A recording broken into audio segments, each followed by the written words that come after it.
শুভ দুপুর বন্ধুরা। আজকে আমি রান্না করছি, দেখো চিকেন।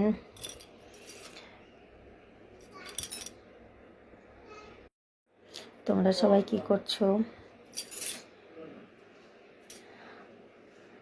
আমি আজকে চিকেন বিরিয়ানি বানাচ্ছি।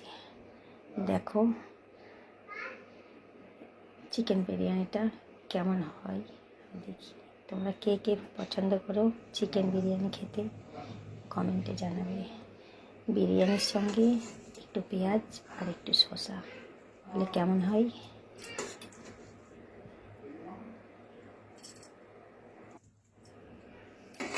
দেখো আমার হয়ে গেছে বিরিয়ানি রেডি। এবার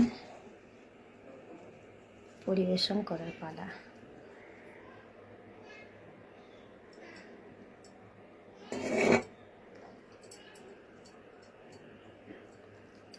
টাটা বন্ধুরা, সবাই জানাবে।